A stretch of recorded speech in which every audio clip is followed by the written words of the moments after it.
Il est 20 h, nous sommes ravis de vous retrouver sur RTI 1 ce mardi. Bonsoir à tous. Au sommaire, la rencontre conjointe du réseau francophone des régulateurs des médias et du réseau des instances africaines de régulation de la communication. Synergie d'action dans la lutte contre la désinformation, la modération des contenus et l'amélioration de la cybersécurité. Séance plénière des sénateurs à Yamoussoukro, elle a permis d'adopter à l'unanimité 6 projets de loi. Sont concernés les domaines de la construction, la santé, la justice et aussi l'administration du territoire. La séance a été présidée par Kondia Kamara, présidente de l'institution. Les travaux techniques de la 60e session conférence des ministres de l'Éducation nationale, des États et gouvernements de la francophonie démarrent hier à Abidjan. Il s'agit principalement de plancher sur les grandes politiques et orientations en matière d'éducation.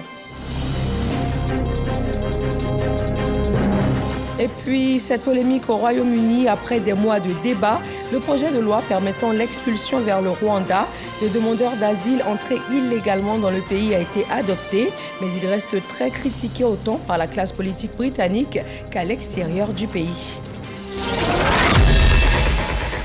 Bienvenue. On parle de lutte contre la désinformation, la modération des contenus et aussi l'amélioration de la cybersécurité. Ce sont des sujets abordés lors de la toute première réunion conjointe du réseau francophone des régulateurs des médias et du réseau des instances africaines de régulation de la communication. Les régulateurs ont décidé d'unir leurs forces afin de renforcer le dialogue avec les grandes plateformes en ligne sur le continent africain et dans tout l'espace francophone. Alexis Odrago. Les plateformes en ligne sont des espaces de socialisation et d'opportunités économiques. Une aubaine pourtant exposée à la désinformation et autres actes répréhensibles. Sur l'initiative de la Haute Autorité de la Communication Audiovisuelle de Côte d'Ivoire, les régulateurs francophones et africains sont à Abidjan ce mardi pour jeter les bases d'une gestion plus efficace des grandes plateformes numériques et des contenus qu'elles diffusent. Je me réjouis de la tenue de cette conférence qui constitue une grande avancée dans le dialogue avec les grandes plateformes en ligne. Un dialogue que nous souhaitons fécond et constructif et qui renforce la liberté d'expression et le respect des règles de la communication audiovisuelle. Autre aspect important en la matière abordé aujourd'hui, la coopération internationale, la nécessité d'une synergie d'action. Ce dialogue et cette coopération s'avèrent indispensables pour développer des approches respectueuses de la diversité des cultures, des langues et des contextes politiques, mais aussi afin de préserver la paix et la stabilité qui est mise à l'épreuve notamment durant cette année 2024, qui constitue une année record en termes d'élections. Notre ambition est d'œuvrer ensemble avec les plateformes, mais aussi avec les pouvoirs publics, avec les organisations internationales, et puis tous les régulateurs de médias qui sont partie prenante dans nos réseaux, pour essayer d'adapter nos régulations aux nouveaux enjeux de la communication numérique. Latifa Akbar, présidente du réseau des instances africaines de régulation de la communication, salue les dispositions mises en œuvre en Côte d'Ivoire et tire la sonnette d'alarme. Ces plateformes n'imposent pas uniquement leur puissance de marché, elles imposent aussi, souvent, sur certains cas, leurs normes culturelles et politiques. La mise en place d'un modèle de régulation qui soit à la fois efficient et fondé sur les droits et les libertés est un impératif d'extrême urgence. Pour le chef du gouvernement, si les plateformes numériques permettent à la jeunesse africaine de s'informer et surtout de s'ouvrir au monde en un clic, leur régulation est aujourd'hui indispensable pour protéger justement ce public jeune. Dans un futur très proche, l'analphabète sera davantage celui qui ne sait pas tirer profit du numérique que celui qui ne sait pas lire. C'est donc un virage clé qu'il faut négocier de la meilleure façon possible. Il est important et urgent de veiller à ce que ces plateformes ne deviennent pas des lieux de propagation de discours toxiques et haineux. Et cela relève de notre responsabilité à tous, mais plus particulièrement de celle des régulateurs que vous êtes. L'intelligence artificielle et ses défis en termes de respect de la vie privée, de sécurité de données et de transparence des procédures est aussi au cœur des réflexions.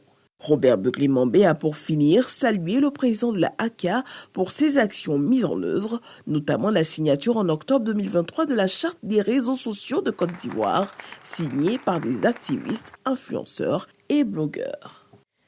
Et puis, cette rencontre d'Abidjan a été l'occasion pour l'autorité de la communication audiovisuelle de Côte d'Ivoire de pouvoir adresser une motion de remerciement au chef de l'État Alassane Ouattara.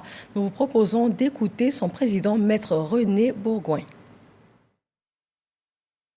Je voudrais prier mes homologues présents de m'accompagner dans les remerciements spéciaux que j'entends adresser à son Excellence, Monsieur le Président de la République.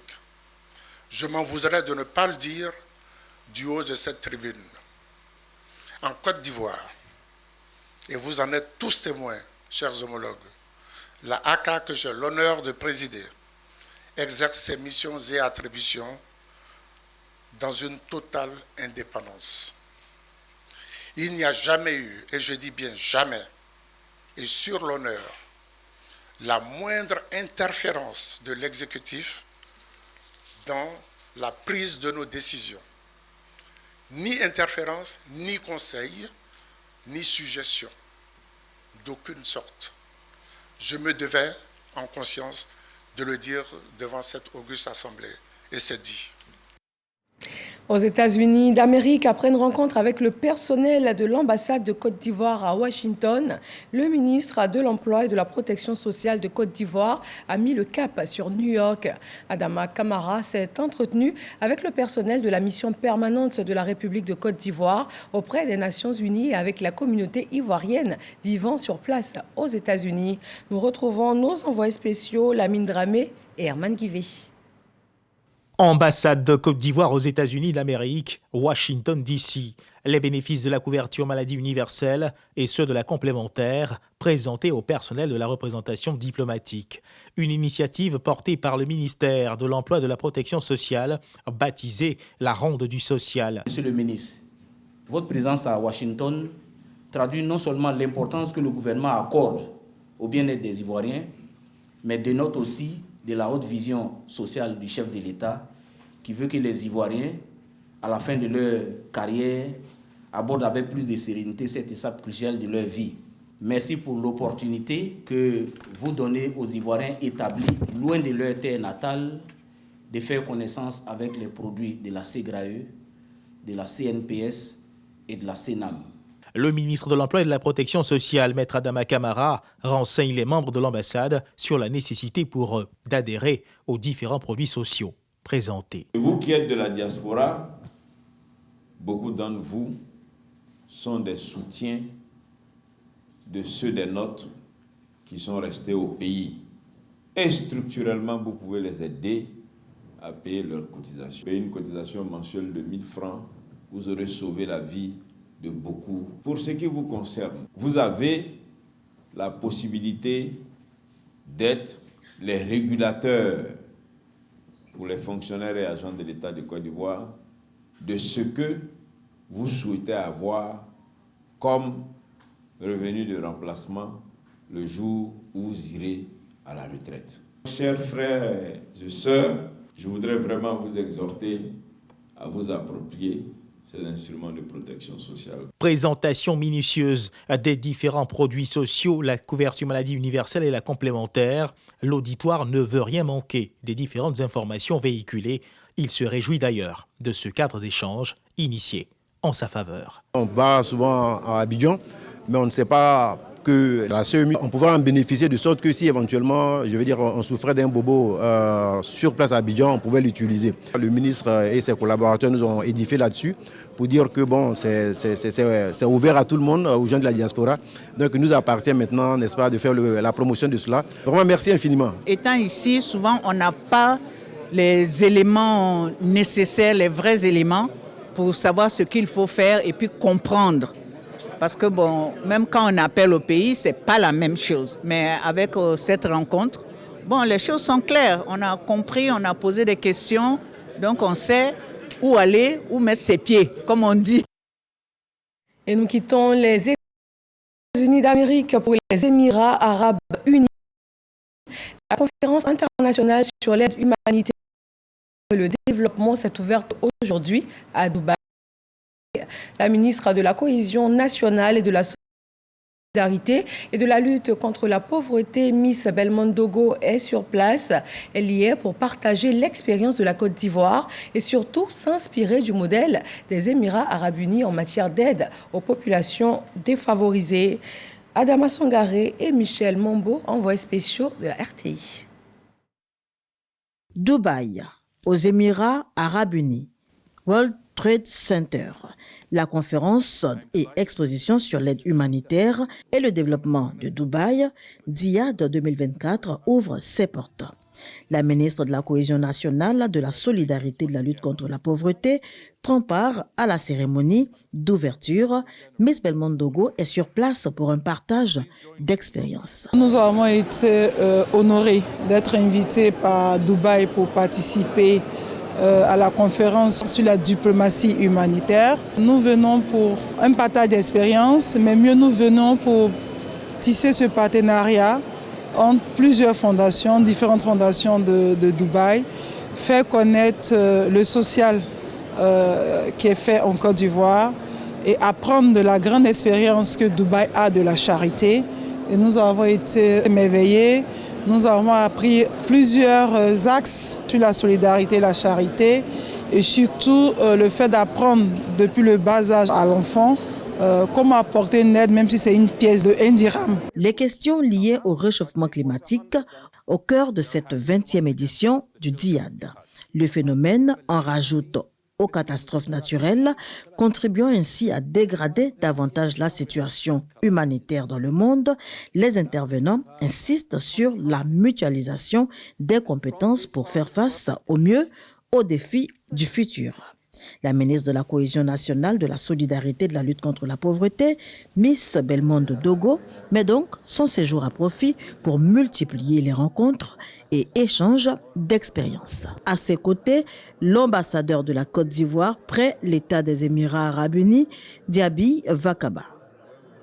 On parle également d'appui aux plus défavorisés ici en Côte d'Ivoire. L'indemnisation des populations impactées par les opérations de déguerpissement du district autonome d'Abidjan a démarré. La phase de paiement des indemnités a été ouverte ce matin dans la commune d'Atekoubé. Ce sont au total 1279 personnes qui vont pouvoir recevoir une aide du gouvernement afin de se reloger. Khalid Yomandi. Le sourire ne quitte plus le visage de Diaby depuis la perception de son indemnité de relogement de 250 000 francs CFA. Il fait partie des locataires impactés par l'opération de déguerpissement menée dans la commune d'Atekoubé par le district autonome d'Abidjan. Nous disons merci au président de la République pour ce qu'il vient de faire pour nous, parce qu'il ne nous a pas oubliés.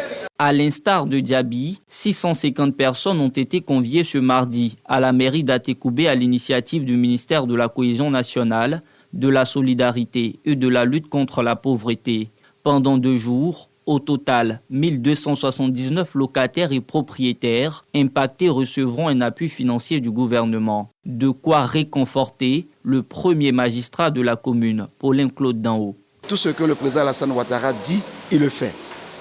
Il concrétise sa volonté d'accompagner l'opération d'assainissement d'Abidjan par une assistance aux populations vulnérables. Et nous sommes heureux que cette opération ait commencé à Atekoubé et que cela se poursuive. La solidarité du gouvernement ne se limitera pas qu'au montant d'indemnités forfaitaires. D'autres mesures sont prévues. L'octroi d'un terrain aux propriétaires de l'eau qui ont vu leur maison détruite. Et il y a également un projet en faveur des jeunes. Et donc toutes ces mesures, comme vous pouvez le constater, vont dans le sens de renforcer la cohésion nationale, d'exprimer davantage de la solidarité du gouvernement. Avant la commune d'Atekoubé, 1378 personnes touchées par les démolitions à Yopougon ont été indemnisées au mois de mars 2024. Le ministère de la Solidarité rassure qu'aucune victime ne sera laissée pour compte. Et puis nous changeons de cadre. Les ministres de l'Éducation nationale de l'Afrique francophone tiennent leur 60e conférence. Les travaux techniques ont démarré hier 22 avril à Abidjan. C'est une session qui va examiner les nouvelles orientations techniques et technologiques de l'enseignement supérieur et technique. Cela dans l'objectif de plancher sur les grandes politiques et orientations en matière d'éducation. Serge Pakom-Didi et Grace Crando. La Côte d'Ivoire accueille la 60e session de la conférence des ministres de l'Éducation nationale des États et gouvernements de la francophonie. Au centre des échanges, les grandes politiques et orientations en matière d'éducation, les questions de finances, le bilan des projets élaborés ainsi que les perspectives. L'enjeu de cette ministérielle, au-delà des aspects administratifs, c'est de réfléchir sur la question de l'adéquation entre la formation, l'enseignement général, la formation technique et professionnelle, l'accès aux sciences dans la perspective de l'employabilité des jeunes. Et à ce moment-là, nous allons travailler avec les ministres pour formuler des recommandations qui vont être adressées aux 44 États et gouvernements membres. Plancher sur les grandes politiques et orientations en matière d'éducation des États et gouvernements membres de la conférence des ministres de l'Éducation nationale des États et gouvernements de la francophonie sont les objectifs clés de cette session ministérielle. Dans cette droite ligne du renforcement de l'enseignement, la Côte d'Ivoire et la République populaire de Chine renforcent leurs liens d'amitié. Un partenariat a été signé dans les domaines de l'éducation et de la culture. La coopération se concrétise déjà par le recrutement d'enseignants chinois au lycée d'excellence Alassane Ouattara de Grand Bassam. Serge Pakom-Didi et Grace Crando. La coopération sino-ivoirienne se renforce à travers cette signature de partenariat impliquant le ministère de l'Éducation nationale et la Chine. Cette coopération se concrétise déjà avec le soutien apporté aux Ivoiriens étudiants en Chine, la rénovation du lycée moderne Alassane Ouattara d'Anyama, le recrutement d'enseignants de nationalité chinoise au lycée d'excellence Alassane Ouattara de Grand Bassam. J'ai l'honneur de signer un protocole d'accord sur le recrutement d'un enseignant mandarin au lycée d'excellence Alassane Ouattara, de coopération entre nos deux pays dans le domaine de l'éducation. Et comme vous le savez bien, ces dernières années, grâce aux efforts du gouvernement, la coopération éducative entre nos deux pays est très fructueuse. Par exemple, maintenant, on a 32 écoles primaires et secondaires qui ont installé des clubs des amis de Chine, et attirant plus de 5000 élèves ivoiriens. Et en même temps, un institut de Confucius est établi à l'université Félix Houphouët-Boigny. Pour Maria Toukone, la Chine étant reconnue pour son expertise en matière d'éducation, ce partenariat vient donc à point nommé. Cette signature souligne notre engagement en faveur de l'excellence éducative et l'ouverture au monde. La Chine est reconnue pour son expertise en matière d'éducation et sa longue tradition académique. L'enseignant chinois qui nous rejoindra au lycée d'excellence Alassane Ouattara apportera avec lui non seulement des connaissances et des compétences pédagogiques de haut niveau, mais aussi et surtout une richesse culturelle qui contribuera à l'amélioration de l'expérience éducative de nos élèves. Cette signature de partenariat vient renforcer les liens d'amitié entre les deux pays et raffermir dialogue interculturel et entente mutuelle. Restons dans l'enseignement. Le ministre Nguessan Kofi a reçu son homologue de la République de Djibouti, Moustapha Mohamed Mahmoud. Un partage d'expériences en matière d'apprentissage, soldé par une signature d'accord de partenariat. Issaïo. La République du Djibouti à l'école ivoirienne dans le domaine de la formation professionnelle. Une délégation conduite par son ministre de l'Éducation nationale et de la formation professionnelle, Moustapha Mohamed Mahmoud, échange avec le ministre Kofi Nguessan. La délégation met à profit cette visite pour s'inspirer du modèle ivoirien de l'enseignement technique, de la formation professionnelle. Nous avons eu la chance également de découvrir un peu le système de formation professionnelle de la Côte d'Ivoire qui est vraiment très inspirant et très intéressant. Donc vraiment en matière d'échange, d'expertise, c'est très bénéfique. Pour matérialiser cette coopération, un partenariat est signé. Cet accord va nous permettre aujourd'hui de renforcer une coopération qui est relativement ancienne entre la Côte d'Ivoire et Djibouti. Il va y avoir la double mobilité. Des jeunes de Côte d'Ivoire aussi pourront aller s'inspirer de l'expérience de Djibouti en allant faire des stages à Djibouti. La vision du président de la République, c'est d'ouvrir notre pays aux autres pays frères. Donc avec Djibouti, nous allons développer ce type de coopération. Le ministre djiboutien de l'Éducation nationale et de la formation professionnelle se réjouit de ce partage d'expériences. En retour, le ministre Kofi Nguessan a été instruit sur le modèle djiboutien qui instaure l'apprentissage au métier depuis le cycle primaire. Direction Yamoussoukro, la présidente du Sénat, Kandia Camara, a présidé une séance plénière. C'est à l'unanimité des sénateurs présents que les 6 projets de loi présentés ont été adoptés. Kader Sogodogo nous en fait le point. La Chambre haute du Parlement, le Sénat, réunie au grand complet autour de sa présidente Kandia Kamisoko Camara. Sur la table des sénateurs, 6 projets de loi examinés au préalable en commission qui sont soumis à présent à l'ensemble des sénateurs. Construction et urbanisme, santé, réaménagement du code électoral et code de la nationalité, ainsi que la justice en sont les points saillants. Les 6 projets de loi passés au peigne fin et adoptés à l'unanimité. Nous avons conscience que lorsque des mesures sont prises en faveur des populations, elles se sentent plus à l'aise. On est heureux de voir faire un travail pour les populations et pour la Côte d'Ivoire. Nous tenons à dire merci à la présidente pour tout ce qui a été fait. La présidente du Sénat, de retour des États-Unis, a profité de cette plénière pour revenir sur sa mission. Dans le cadre des activités diplomatiques de notre institution, j'ai pris part les 15 et 16 avril 2024 à Washington, aux États-Unis, au Forum parlementaire mondial. J'ai eu l'honneur de prononcer un discours lors de l'ouverture du panel sur le rôle du parlementaire en matière de gouvernance et de pauvreté. Dans mon intervention, j'ai partagé l'expérience de la Côte d'Ivoire en matière de gouvernance et de lutte contre la pauvreté sous le leadership éclairé de son Excellence M. Alassane Ouattara, président de la République de Côte d'Ivoire. Dans l'agenda des sénateurs, le 7 mai prochain, le ministre Ibrahim Khalil Konaté, porteur d'un projet de loi relatif aux communications électroniques. À Bembresso, dans la commune de Sangon, depuis le mois de mars, le centre civique abrite sa 5e cohorte de stagiaires. Les 200 pensionnaires vont pouvoir sortir au bout de 6 mois de formation consacrée à la resocialisation, à l'alphabétisation et à l'apprentissage de métiers comme l'électricité ou encore le bâtiment. Victorine Yaoyoboui. En salle! C'est un nouveau départ pour 200 jeunes garçons au centre civique de Bembresso.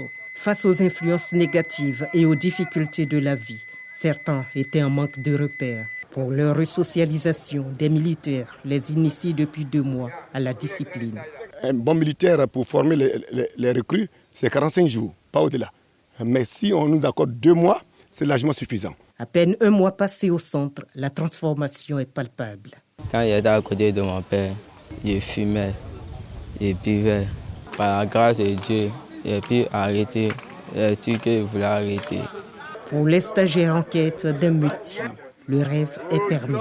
J'ai choisi la construction métallique parce qu'en Côte d'Ivoire, ici, il y a assez de construction. Il y a plein de chantiers. Donc, bon, si j'ai reçu ici, je compte travailler et puis aider ma maman, aussi mes frères et sœurs. Réunis avec des expériences diverses, le centre civique de Bembresso veut donner les mêmes chances à tous les apprenants, d'où les cours d'alphabétisation. Beaucoup viennent aveugles, je peux dire, qui ne savent pas lire, qui ne savent pas écrire. Avec certaines méthodes, la méthode du pilon, de la calebasse, du grain de maïs et du citron, nous les aidons. Voilà donc autant de profils de jeunes en pleine reconstruction qui, un après-midi, se retrouvent à échanger à bâton rompu avec le ministre de la Communication et de la Francophonie autour d'un déjeuner.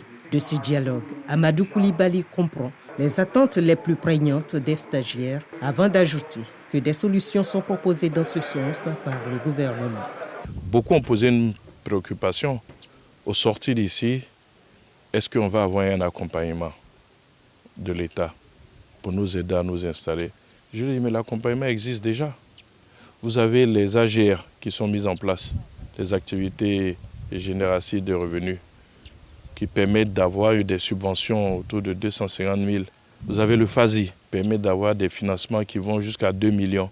Et puis vous avez le financement des projets structurants qui vont jusqu'à 50 millions. Mais tout ça existe. Le ministre de la Communication salue la détermination des stagiaires.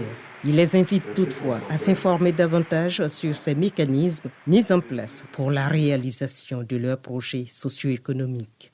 Ils ont du potentiel. Quand un enfant arrive, comme par exemple celui qui était à ma table, à avoir une licence en sciences économiques, on ne peut pas douter de son potentiel. Quand je viens ici et que des jeunes me disent « est-ce qu'on aurait un accompagnement ?» ça montre bien la difficulté que nous avons aujourd'hui avec tous ces mécanismes qui sont mis en place.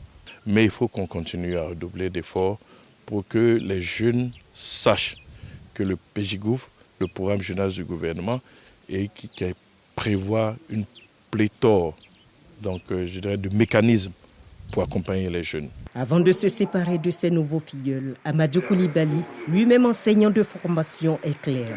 La réussite est à portée de main pour tous ces jeunes, à condition qu'ils développent à la fois ces 3 compétences, le savoir, le savoir-faire et le savoir-être.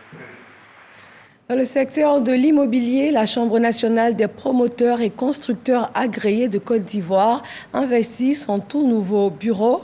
La nouvelle vision de la Chambre a aussi été présentée aux promoteurs. Chris Yomondé et Abou Sanogo pour le détail. Ils sont 35 spécialistes composés de promoteurs immobiliers agréés, d'aménageurs fonciers, d'ingénieurs du génie civil et ingénieurs VRT. Ces experts dans le domaine du bâtiment sont désormais membres de la Chambre nationale des promoteurs et constructeurs agréés de Côte d'Ivoire, en abrégé CNPC-CI. Leur objectif, promouvoir et réguler le secteur immobilier en Côte d'Ivoire. Nous avons l'opportunité unique de jouer un rôle central dans la transformation de notre pays en contribuant à la construction de logements de qualité, d'infrastructures modernes et de centres urbains dynamiques. La Chambre nationale des promoteurs et constructeurs agréés de Côte d'Ivoire veut donc se donner les moyens pour redynamiser ce secteur à travers des actions en vue. Dans les années à venir, nous nous engageons à promouvoir l'innovation et l'excellence dans tous nos projets. Nous mettrons l'accent sur le développement durable en veillant à ce que nos constructions respectent les normes environnementales. Le représentant du ministre de la Construction, du Logement et de l'Urbanisme a exprimé toute sa gratitude aux promoteurs immobiliers avant de mettre en lumière les actions du ministère. Je voudrais saisir l'occasion de cette cérémonie d'investiture pour partager brièvement avec vous les actions entreprises par le ministère en charge de la construction, du logement et de l'urbanisme en vue de favoriser l'émergence d'un marché immobilier plus dynamique et plus attractif de notre pays. Comme vous le savez, le ministère de la construction, du logement et de l'urbanisme met en œuvre depuis 2011 un programme présidentiel de construction de logements socio-économiques initié sous la haute égide du chef de l'État, son Excellence M. Alassane Ouattara, avec l'ambition de réduire significativement le déficit de logement que connaît notre pays, estimé à environ 800 000 unités à ce jour. Créée en 2014, la CNPC-CI fait tiers des promoteurs et constructeurs immobiliers agréés par l'État ivoirien entend intervenir sur la problématique de la promotion et construction immobilière afin de tracer un parcours significatif pour l'avenir de ce secteur en Côte d'Ivoire. Dans le district autonome des Savanes, on dresse le point des actions de développement et des projets sociaux. Les cadres et les populations préparent une cérémonie grandeur nature pour dire merci au chef de l'État et à son gouvernement. Aboulaye Koné. Le président Alassane Ouattara est un modèle de gouvernance. Sous sa houlette, le district des Savanes connaît aujourd'hui un développement sans précédent. Nous avons été bénéficiaires de beaucoup d'infrastructures de la part du président de la République, que ce soit des écoles, des dispensaires, des forages, l'électrification et j'en passe.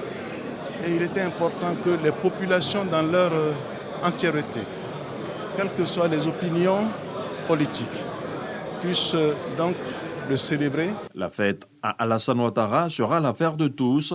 La jeunesse entend y prendre une part active. Nous, les jeunes d'aujourd'hui, c'est nous qui devons sortir et célébrer ce grand homme pour tout ce qu'il a eu à faire pour la Côte d'Ivoire et pour ce qu'il continuera de faire pour nous. Les élus et cadres du district de Savanes ne sont pas en reste. Boundiali a tout eu avec le président Alassane Ouattara, en termes d'infrastructures éducatives, en termes d'infrastructures sanitaires, en termes d'infrastructures culturelles, en termes d'infrastructures sportives, en termes d'infrastructures industrielles. Boundiali a tout eu. Et nous avons eu cela grâce au président Alassane Ouattara. Et c'est l'occasion pour nous de montrer notre reconnaissance. Le district de Savanes, qui est la région d'origine du chef de l'État, je pense bien fait d'impatience de pouvoir lui témoigner toute sa reconnaissance telle que l'a indiqué le ministre d'État Téné Birahima Ouattara. Et cette mobilisation pour nous est de bon augure. Elle annonce que nous aurons un grand événement le 18 mai. La stabilité économique, la reconstruction post-conflit, le leadership régional et international sont autant de facteurs positifs qui valent au président Alassane Ouattara toute cette vague de reconnaissance. Dans l'actualité internationale au Royaume-Uni, après des mois de débats, le projet de loi permettant l'expulsion vers le Rwanda de demandeurs d'asile entrés illégalement dans le pays a finalement été adopté. Mais il reste très critiqué par l'opposition travailliste, par des associations d'aide aux migrants, par le Haut Commissariat de l'ONU aux droits de l'homme et également par la justice européenne qui juge que le Rwanda n'est pas un pays sûr. Et c'est la fin de ce journal que nous avons pris grand plaisir à vous retrouver, retrouver sur nos antennes à partir de 20h50 le débat consacré ce soir à la santé, au traitement des troubles érectiles. 90 minutes de débat avec Mariam Touré et ses invités. Excellente fin de soirée et à demain, toujours sur RTI 1.